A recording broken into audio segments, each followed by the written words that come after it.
அனைவருக்கும் வணக்கம். நம்ம இன்றைக்கு தை அமாவாசை, முன்னோர்களை வழிபடும் நாள். சூரியனும் சந்திரனும் ஒரே இடத்தில் இருப்பதை அதைத்தான் நாம் ராசி கட்டத்தில் சூரியனும் சந்திரனும் ஒரே இடத்தில் இருக்கும். அதாவது இப்பொழுது மகரத்தில் சூரியன், இந்த நாளில் சூரியன் மகரத்திலேயே இருக்கும். சூரியனும் சந்திரனும் மகரத்தில் இருக்கும். அப்படி இருந்தால் அது அமாவாசை என்கிறோம். இந்த அமாவாசையில் முன்னோர்களை நினைத்து வழிபடுவது நல்லது.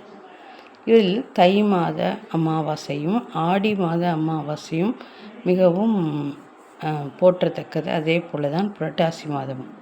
இந்த தை மாதம் என்னவென்ற சிறப்பு என்றால், சூரியன் தெற்கிலிருந்து வடக்கு நோக்கி நகரம். அதனால் அதை நாம் உத்தர் அப்படி என்றால் வடக்கு, உத்தராயணம், வடக்கு நோக்கி நகர்தல் என்று சொல்லுவோம்.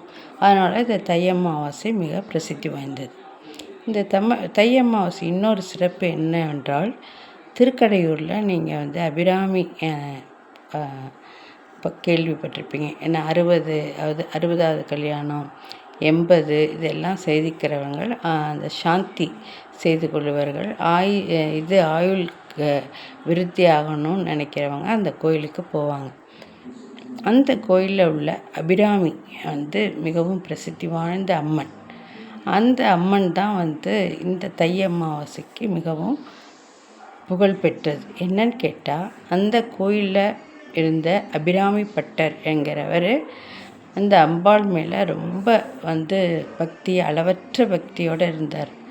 அதனால் எந்த நேரமும் அம்மனையே நினைத்து அப்படியே இருந்துக்கிட்டே இருப்பார். ஒரு முறை தஞ்சையை ஆண்ட சரபோஜி மன்னர் அந்த கோயிலுக்கு வரார். வந்தபோது இந்த மாதிரி அன்றைக்கு திதி என்ன என்று அந்த கோயிலில் உள்ள அந்த அபிராமி பட்டர்கிட்ட கேட்குறப்போ, அவர் அந்த அம்மனுடைய அந்த முகத்தில் அந்த இதிலே லயிச்சிட்டதுனால பௌர்ணமின்னு சொல்லிட்டார். ஆனால் அது அமாவாசை, தை அமாவாசை. ஒரு பௌர்ணமின்னு சொன்னோன்னா கூட இருந்தவங்களாம் சிரித்தோன்னே அரசருக்கு கோபம் வந்துருச்சு. அப்போது அவரை நீங்கள் இன்றைக்கி உண்மையிலே பௌர்ணமி திதி எதன்னா நிலா இரவு வரலைன்னா பார்த்துக்கோங்கன்னு சொன்னதுனால அவர் அம்மன் மேலே பாடினது அந்த அபிராமி அந்தாதி. அதில் 79வது பாடல். அவரை ஒரு நெருப்பு மூட்டை அது மேலே நின்று இந்த பாடலை பாடிட்டுருக்கார்.